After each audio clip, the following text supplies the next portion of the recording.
So I'm back. So yeah, as I said before in the last video, I was asking myself like, what am I doing here? Like at that time, I didn't know what to do. I didn't know who to love. I was hearing two different sides of my foster family wanted to do good for me. I didn't know the real intentions behind my biological family. It was just, I grew up confused, okay? Very confused. So I ended up finding myself moving back to my foster home, seventh grade, seventh and eighth grade. I went to a new school that was just built in our hometown, and I was the new kid on the block. All the kids that was already in the school already knew each other. They already grew up with each other. They already, they had their people. I was the new kid. I switched schools like socks. Like, that's just how my life went. It was never hard for me to meet and hang out with people. I was always friendly to those, loving to those, captain of the cheer team. I ran track. I did a lot of things at a young age. I loved going into computer class and, typing. It was my thing. But I also fought with my inner self of not really wanting to fit in, but like, why did I always feel different being around people? There was nothing going on crazy at home at the time. My sister, she was grown, living on her own. I was still living in my foster home. My family, was going to church on Saturday, Seventh-day Adventist, not the perfect home. They fought, they argued, marriage couples are not the best couples, especially the Christian homes. They have the most problems, and they try to fake like they're somebody they're not, and really they have the most problems. So I didn't understand a lot of, I just sat back and I really witnessed a lot of stuff in my life. The only reason I end up getting placed into a different home around eighth grade, I got kicked out. Not really kicked out.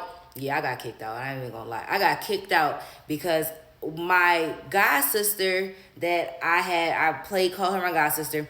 She lived like 2 blocks away from me. One night I was supposed to be at home early on a Friday night. I did not make it home on time.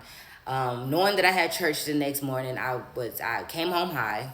It was late, and I had an attitude like, and like that was my attitude when I came in the house. And behold that thought, because then I'm gonna tell you guys how I got into weed real quick. So before I hung out with my god sister, my big sister ended up moving into a different apartment.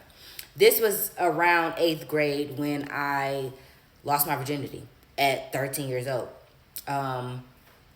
That takes place when you have no real guidance and you thinking that you're hanging around your siblings and they're supposed to be siblings instead of letting you do what you want to do. But I'm not blaming my siblings because our parents, we didn't have structure like most homes. So I started drinking and smoking and partying at a very young age, okay? I was very young doing things that I had no business doing. So go back to my god sister house, my foster mother knew that some things was not going on at my big sister house the correct. Like, she knew I was coming home lying. Like, yeah, we're having a good time over there. Things are going good. She knew the background because I was going to family therapy. DCFS was still involved. So it wasn't like she didn't know where our background came from. She knew that the things that I was saying that was coming out my mouth was not happening at my sister's house. So this one night that I came back from my god sister house, I was high. And I came in the house with an attitude. Smelling myself, thought I called myself having a little boyfriend. I done had sex. I'm thinking I'm somebody. My foster mom like, you were supposed to be home because you were supposed to be doing the dishes. It's late. I'm like, okay. When she walked up the stairs, after I said okay, she walked up the stairs and said, I'm done. You can't live here no more. In my heart, I was like, you supposed to be my mother, huh? What do you mean I'm done? Where am I going? I knew at that moment I messed up.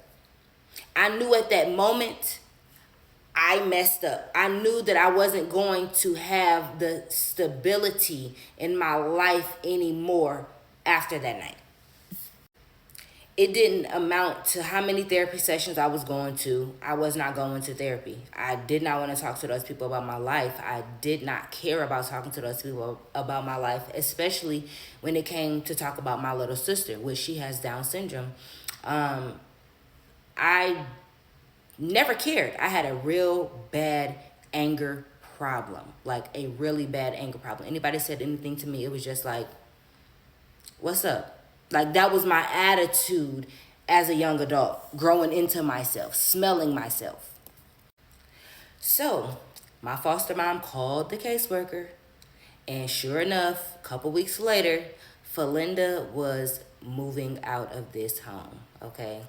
I witnessed a lot of things in that home, good arguments, fights, but I knew that that was my home. My parents loved me. I had more of a relationship with my foster mom than I had with anybody in the family, to be honest, because my foster mom was adopted herself. So that is why she went into adoption.